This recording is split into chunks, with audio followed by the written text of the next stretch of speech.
द्वितीय वर्ष के विद्यार्थियों का कंपनी अधिनियम की क्लास में स्वागत है। आज हम पढ़ेंगे जो हमारा टॉपिक है वो है प्रविवरण या प्रतिभूतियों का निर्गमन। जैसे कि हम जानते हैं कि निजी एवं सार्वजनिक दो प्रकार की कंपनियां होती है। निजी कंपनी के बारे में हम पढ़ चुके हैं, सार्वजनिक कंपनी के बारे में हम पढ़ चुके हैं। तो सबसे पहले हम देखेंगे कि प्रतिभूति क्या होती है। प्रत्येक कंपनी अपनी जो व्यावसायिक क्रियाएं करना चाहती है उसके लिए उसे पूंजी की आवश्यकता होती है और प्रत्येक कंपनी अपनी प्रतिभूतियां यानी अंशों के माध्यम से ही वह पूंजी एकत्रित करती है। तो प्रतिभूतियों का निर्गमन करती यानी अंशों का निर्गमन करती है।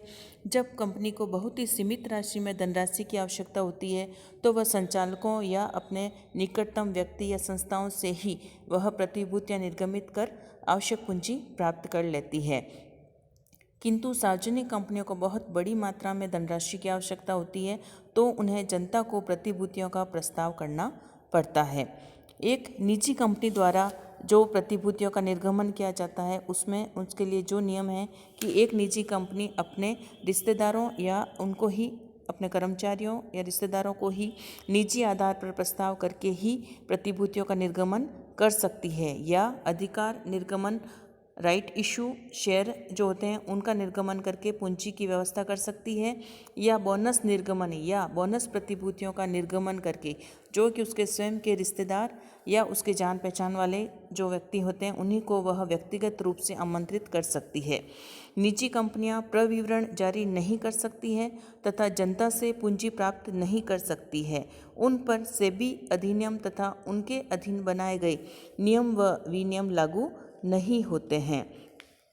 सार्वजनिक कंपनियों द्वारा प्रविवरण के द्वारा जनता से प्रतिभूतियां आमंत्रित की जाती है। सार्वजनिक कंपनियों द्वारा जो प्रतिभूतियों का निर्गमन किया जाता है वह प्रविवरण के द्वारा या निजी आधार पर प्रस्ताव करके भी किया जा सकता है या अधिकार निर्गमन या राइट इशू द्वारा भी किया जा सकता है और बोनस निर्गमन या बोनस प्रतिभूतियों का निर्गमन करके भी पूंजी की व्यवस्था की जाती है।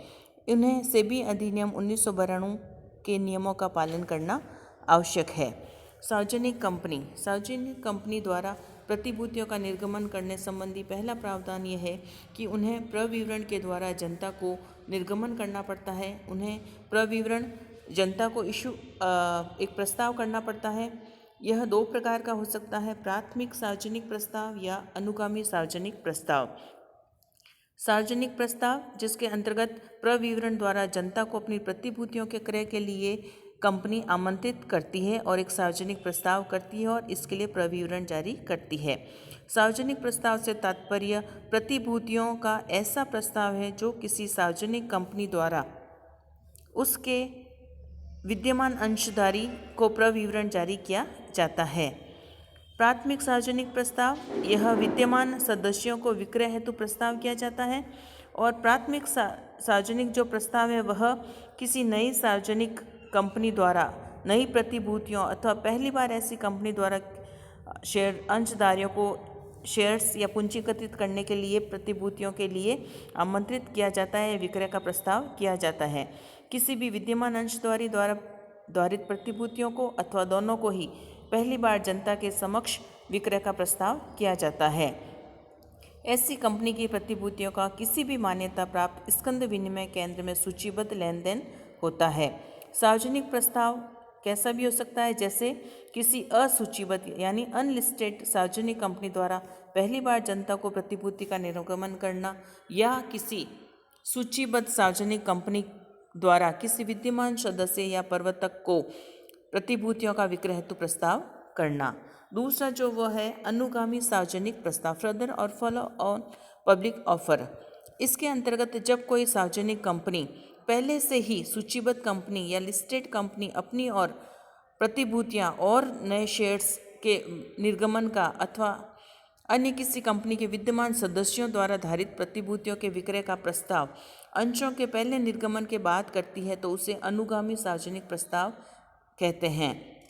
यह किसी भी सूचीबद्ध कंपनी द्वारा अंशों के प्रथम बार निर्गमन के बाद नए प्रतिभूतियों के जनता को निर्गमन करने के लिए हो सकता है और यह कंपनी द्वारा पहली बार के प्रस्ताव के बाद कभी भी किया जा सकता है, या किसी पहले से सूचीबद्ध कंपनी के किसी विद्यमान सदस्य द्वारा धारित प्रतिभूतियों के विक्रय हेतु भी प्रस्ताव किया जा सकता है।